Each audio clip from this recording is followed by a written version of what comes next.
Hi, I'm Nicole Kemper. I'm a writer, actor, and filmmaker living in Atlanta, Georgia. This is 50 Foot Woman, and I've committed to shooting at least one roll of motion picture film per month.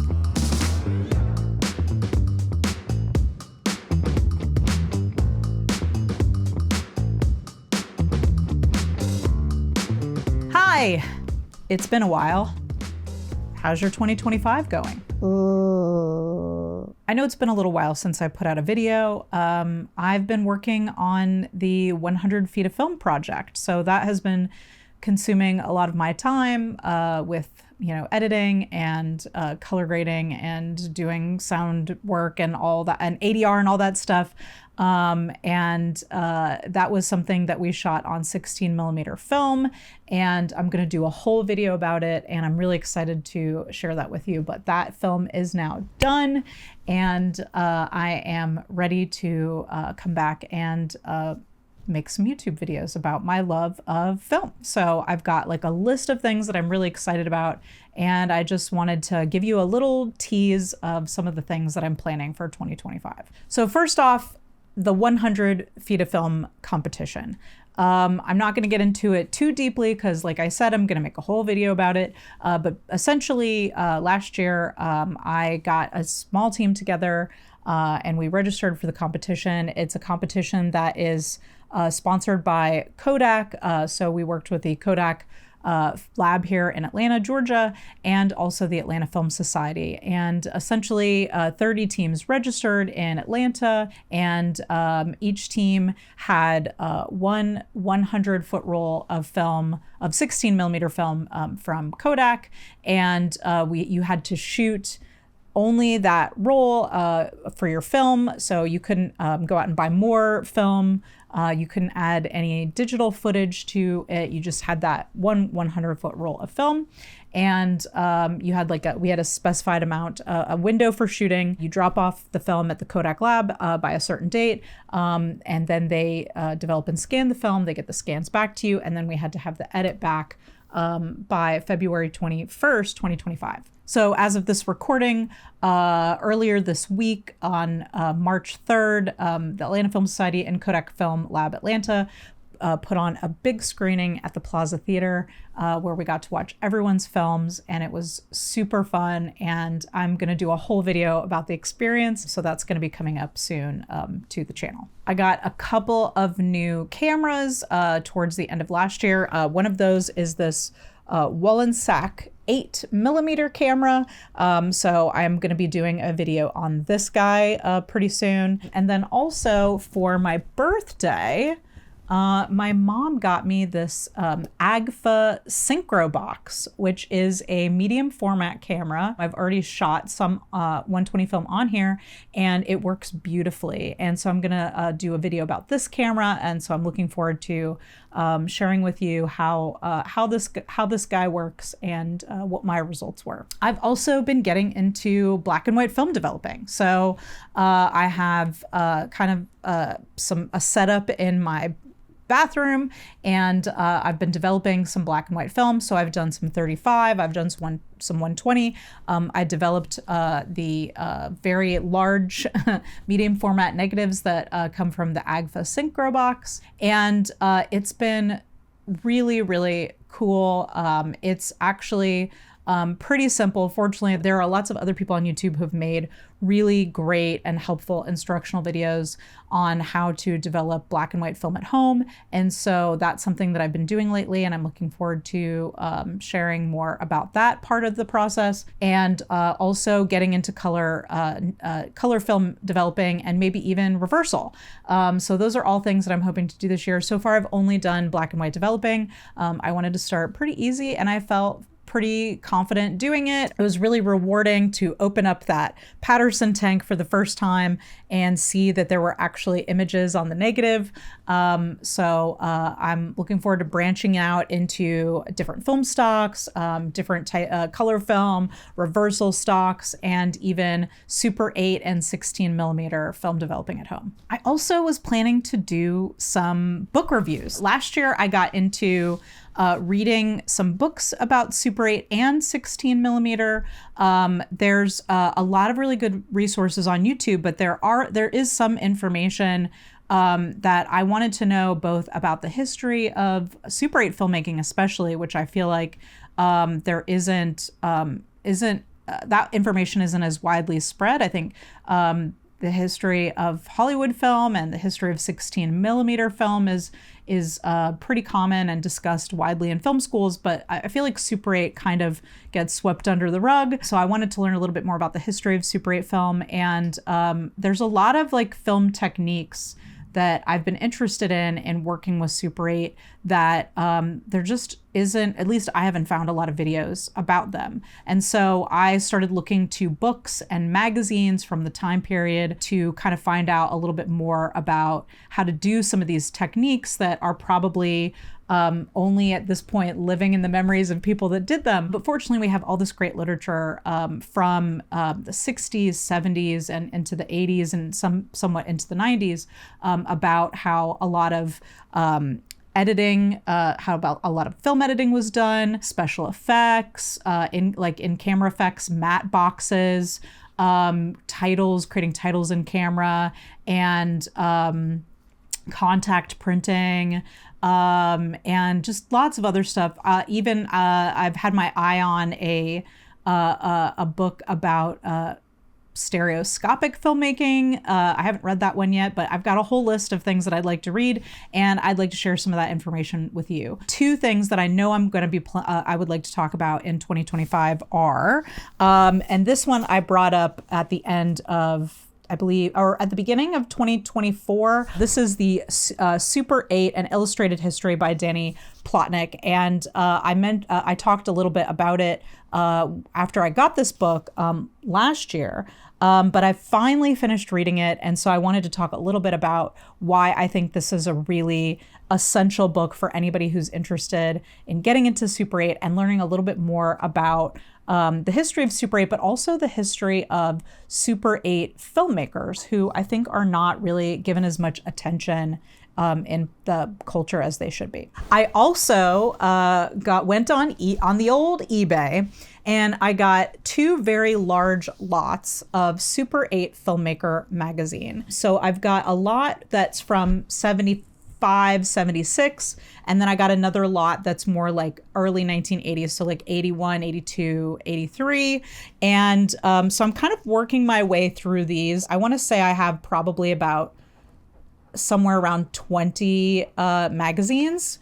And I really would like to share a little bit with you guys about Super 8 Filmmaker Magazine. So far, I've found them immensely helpful. There's all kinds of information in here about various different techniques, lots of kind of DIY, home, low budget and home filmmaking techniques, interviews with Super 8 filmmakers, articles by really prominent people in the Super 8 filmmaking community, and just so much good information. And also it's just really fun to read the letters to the editor because you get a little insight into what it was like to be a filmmaker in 1976, which is very different from what my experience is in 2025. So I'm looking forward to talking to you about this really very cool magazine, why I think it is helping to preserve some of these techniques that might otherwise be lost,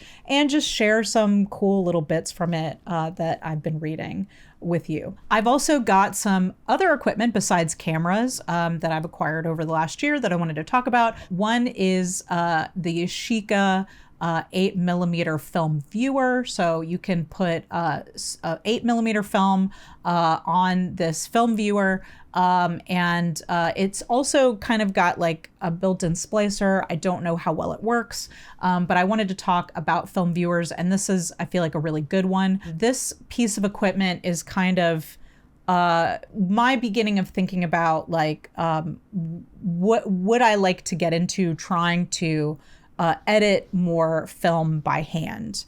And editing film by hand using tape and razor, splicer, all of those things. These are not techniques that I'm super familiar with. I'm a professional editor. I teach film editing.